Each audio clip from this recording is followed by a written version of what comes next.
Halo, saya Dr. Ratu Rati, spesialis penyakit dalam dari Rumah Sakit Akida.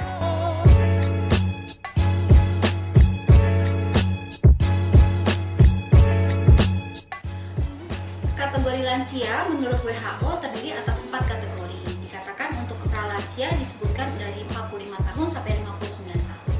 Sedangkan untuk usia lansia merupakan 60 tahun sampai 74 tahun.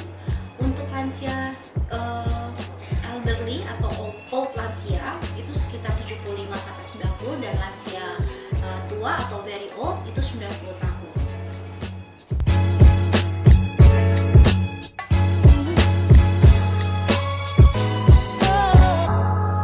Sebelum kita membahas mengenai masalah lansia, kita perlu tahu dulu apa yang disebut dengan sindrom geriatri. Sindrom geriatri adalah kumpulan masalah-masalah yang terdapat pada lansia dikarenakan adanya penurunan fungsi tubuh maupun gangguan-gangguan masalah kesehatan lainnya. Sindrom geriatri bisa disebabkan juga karena adanya gangguan faktor ekonomi dan sosial, bisa juga disebabkan karena adanya perubahan lingkungan yang mendadak atau ekstrim pada lansia tersebut.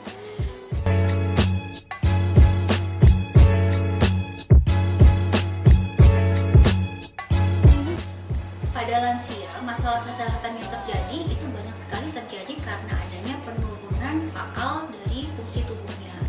Juga adanya penurunan fungsi sel dari lansia, sehingga seringkali masalah-masalah kesehatan pada lansia berkaitan dengan penurunan fungsi tubuhnya. Lalu kemudian masalah-masalahnya juga bisa berakibat gangguan psikologis atau psikis dari lansia tersebut. Beberapa masalah kesehatan pada lansia itu bisa kita bagi-bagi menjadi beberapa yang termasuk dalam sindrom geriatri. Contohnya gangguan tidur, kemudian gangguan psikis maupun gangguan pikiran seperti demensia maupun ansietas atau kecemasan.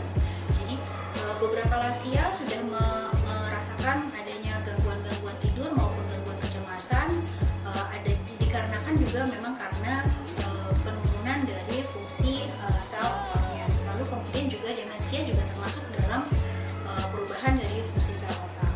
Selain itu, beberapa lansia juga yang merupakan sindrom geriatri adanya gangguan berkemih maupun gangguan pada saat buang air besar. Itu dikarenakan fungsi dari sel-sel saluran kemih maupun saluran pencernaannya juga sudah mulai berkurang. Untuk saluran cerna yang lain, biasanya gangguan yang terjadi adalah gangguan untuk nafsu makan karena penyerapan usus itu juga terganggu, sehingga makanan pada lansia biasanya akan merasakan nafsu makannya semakin menurun.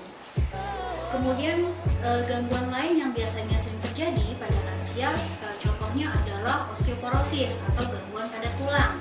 Jadi banyak sekali yang terjadi dikarenakan osteoporosis menyebabkan permasalahan-permasalahan lain, contohnya seperti gangguan kestabilan atau instabilitas maupun risiko jatuh. Sehingga semua yang berkaitan dengan adanya keroposan tulang, kemudian risiko jatuh tersebut harus selalu diperhatikan untuk pasien-pasien atau lansia yang sudah berisiko tinggi. Selain itu ada juga gangguan bingung atau delirium bahasa medisnya. Jadi gangguan bingung itu bisa disebabkan karena adanya faktor perubahan lingkungan yang secara mendadak ataupun ekstrim. Bisa juga dikarenakan adanya gangguan infeksi maupun adanya perubahan pada di tubuh lansia tersebut. Jadi misalnya seorang lansia mengalami infeksi, terutama infeksi paru ataupun infeksi saluran cerna, lalu kemudian akan muncul yang namanya delirium atau sindrom ACS atau acute confusional state atau sindrom bingung ya. Jadi lansia tersebut akan merasakan dia lupa akan sekelilingnya, kemudian seperti orang yang linglung. Itu semua lumrah terjadi atau sering kali terjadi pada pasien-pasien dengan gangguan pada lansia.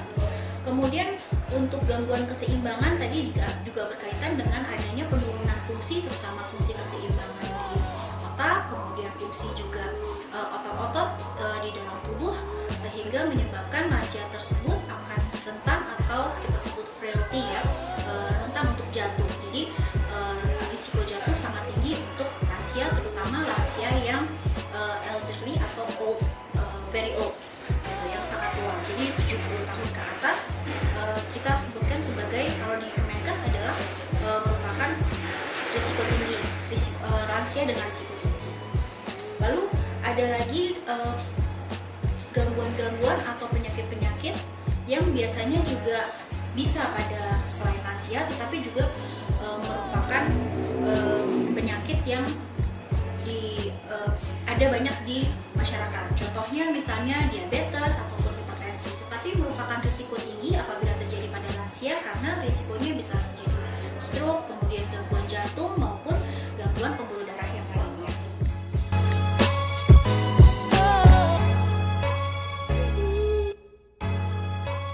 Paradigma saat ini adalah menua dengan sehat sehingga lansia dapat bekerja dan berproduktif untuk lebih baik dalam berkehidupan dan juga mengurangi faktor-faktor yang bermasalah pada kesehatannya. Tips untuk menjaga kesehatan pada lansia, pastikan bahwa masalah-masalah kesehatan di lansia itu sudah mulai teratasi. Selalu komunikasikan maupun konsultasikan kepada dokter apabila ada masalah kesehatan pada lansia, terutama sebelum seseorang menginjak untuk menjadi lansia. Pada usia-usia prelansia, pastikan bahwa masalah kesehatan di dalam tubuh itu sudah mulai teratasi, contohnya 45 tahun sampai 59 tahun ya.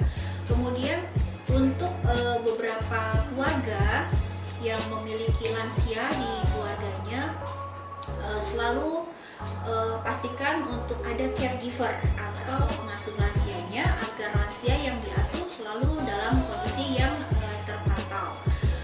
Misalnya kondisi nutrisi, kemudian faktor mobilitas atau gerakan dari lansia tersebut, dan juga pastikan masalah-masalah kesehatan pada lansia tersebut juga selalu terkontrol sehingga lansia bisa dapat hidup sehat, dan kalaupun tidak ada sindrom geriatri, maksud saya sindrom geriatri, kita bisa menua dengan